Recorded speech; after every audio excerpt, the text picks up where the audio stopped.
Hello.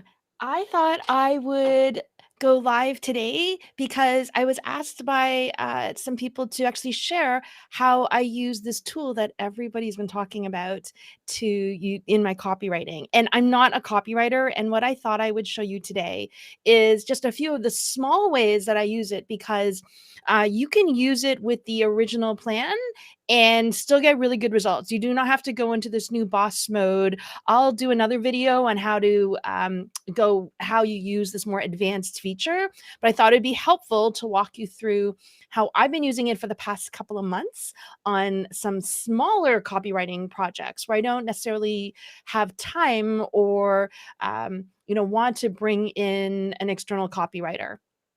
So what am I talking about? Let me just share my screen here.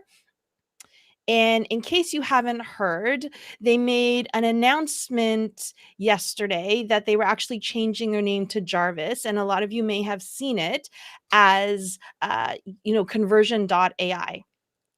So here's how I've been using it. And by the way, I use a bunch of different tools. So Conversion AI is one of them. I actually use another one called Headline, which Conversion AI has actually purchased.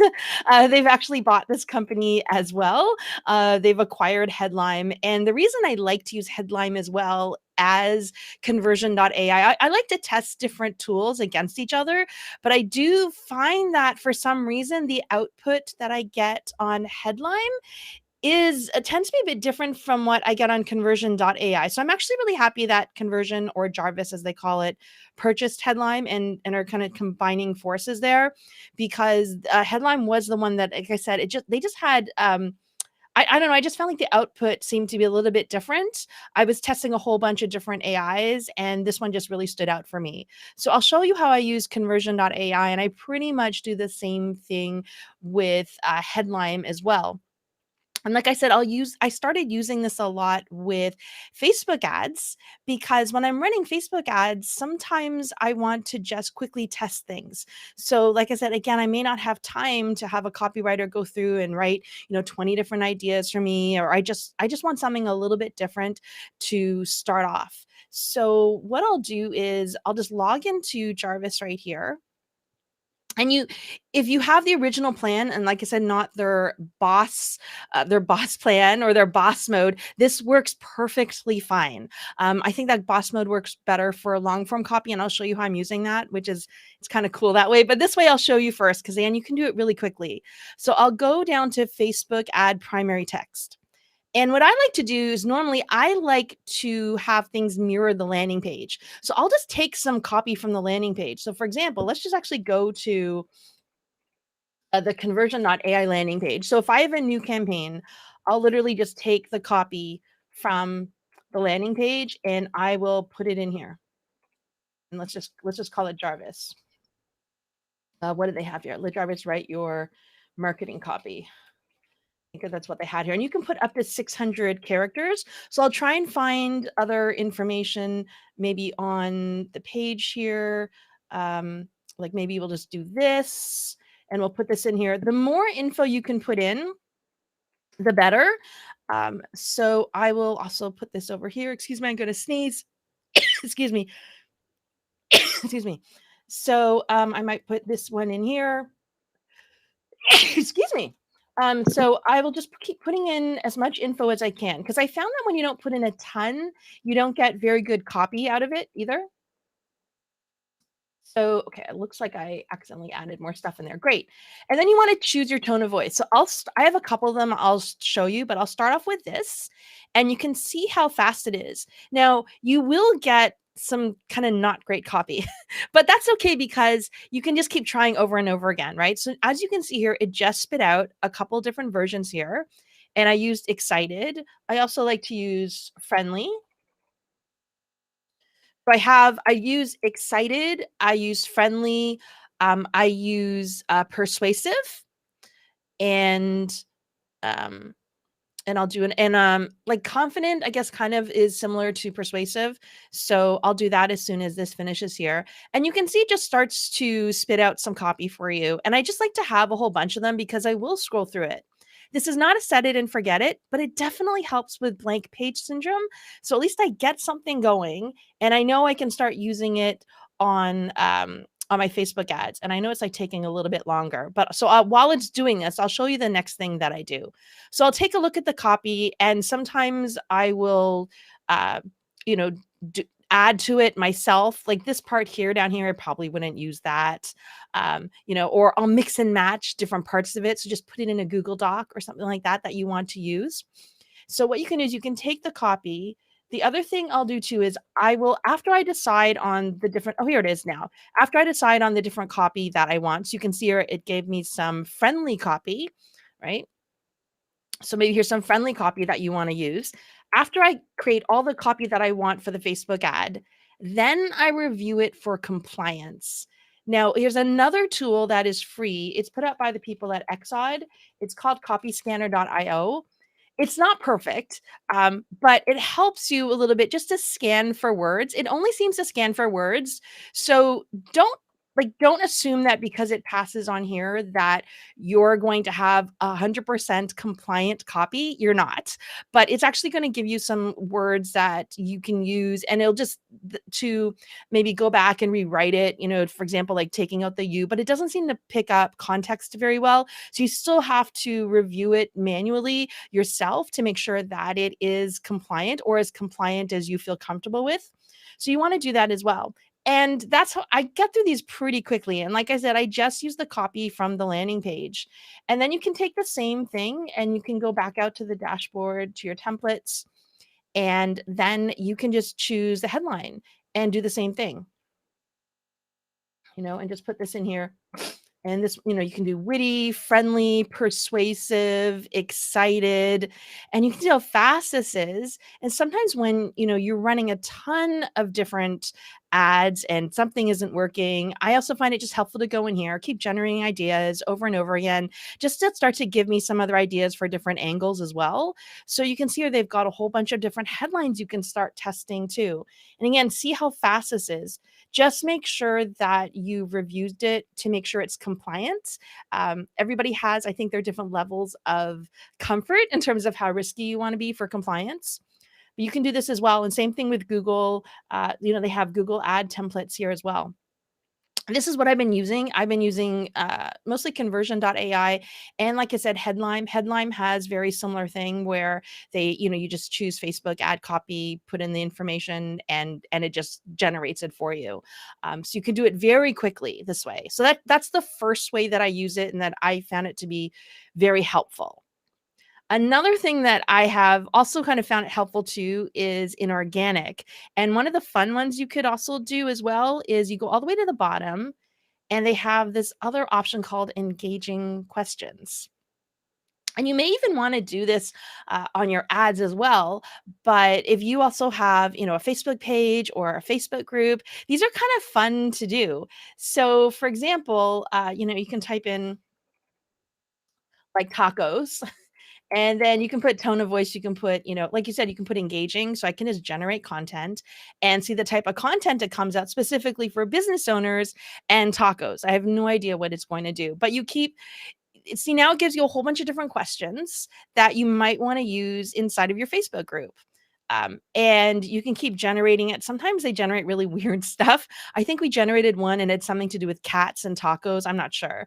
And then you can kind of also get fun too with the tone of voice, because the tone of voice doesn't just have to be like an emotion. It could actually be, it could be a character. Like I could put Darth Vader in here if I wanted to, or you can put Obama, or you can put Oprah, and I'll try to write it in that style. And sometimes, there's actually some funny things that come out of here. If you use tacos or something like that, maybe you want to put cowboy and see what other ones come out. So we've actually had kind of fun doing this as well. But, if you're trying to get, if you're trying to get, kind of engagement happening in your group or on your profile or on your page, I guess that one didn't work as well, but maybe I put cowboy. um, then this can also help as well. Just coming up with like different ideas of what to talk about, or if you run, maybe a local Facebook group, and you want to talk about a certain business that week. This is a great way just to throw in some ideas. I just love this kind of little area here. And you can do this, and maybe you can use it as well to create some engaging Facebook ads as well, if you just want to put something out there for people to respond to. If you're really smart, what you could do is create a question and then connect it to the Facebook bot and have it send something for everybody who comments. You have to say in the post that, hey, we'll follow up with you in your inbox. But if you were doing a giveaway or something like that for everybody who comments on here, this is something that my friends at Delicious Marketing like to do in promoting local businesses and for the local ad agencies to do. You could do that as well. I know sometimes it's a bit slow, as you can see here, but there's probably a lot more happening on Jarvis since yesterday, because they did a big announcement. So there's probably a ton of people just in it playing around on it. But yeah, I just think it's a lot of fun to do this. And like I said, it just gives you a lot of ideas. Even if these aren't great, it actually gives you ideas of where you can, keep going. And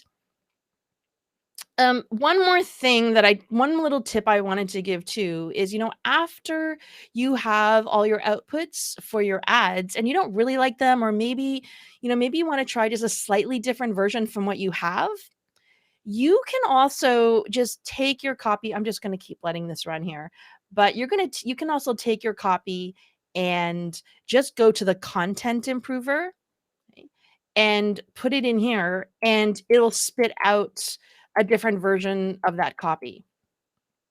So actually, let me just go back out here to where do we have it here? Facebook primary text. So let me just go into the history.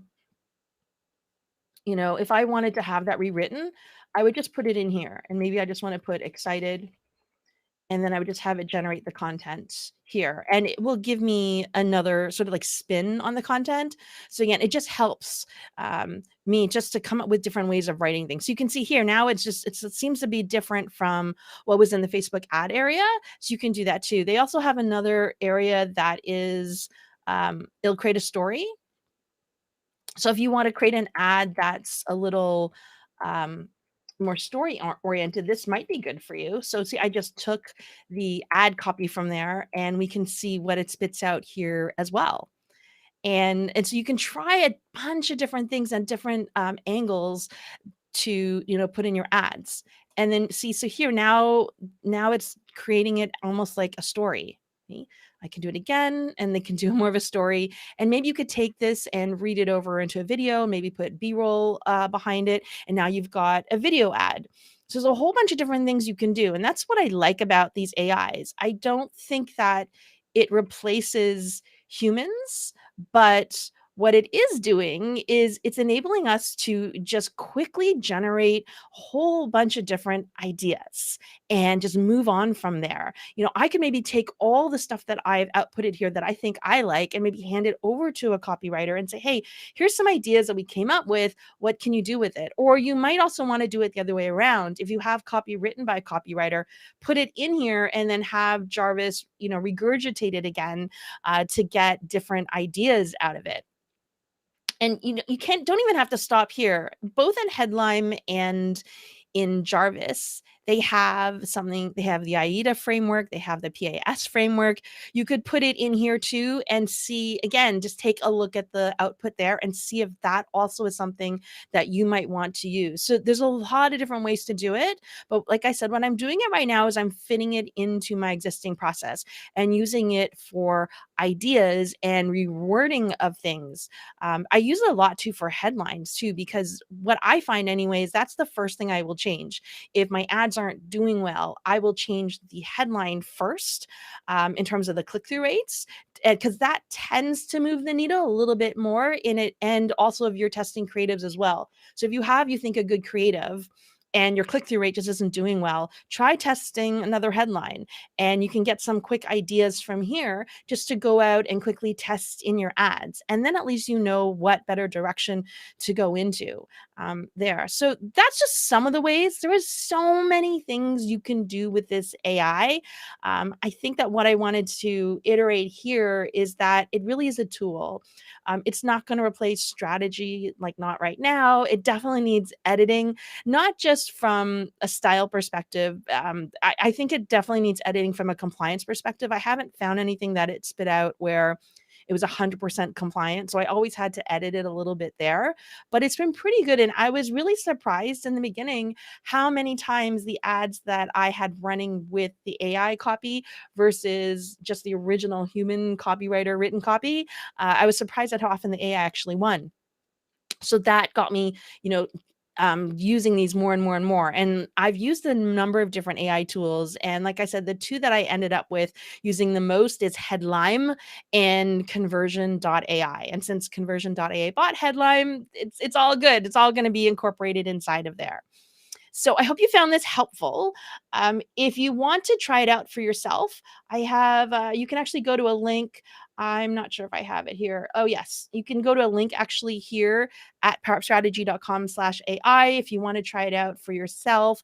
Let me know in the comments if you want me to share checklists and other SOPs that I've created around using this for ads and for different social media posts and for Facebook groups as well. So I hope that, again, I hope you found it helpful. Let me know if you have questions below, and I will check out the comments afterwards and get back to you. And I'll talk to you soon. Bye.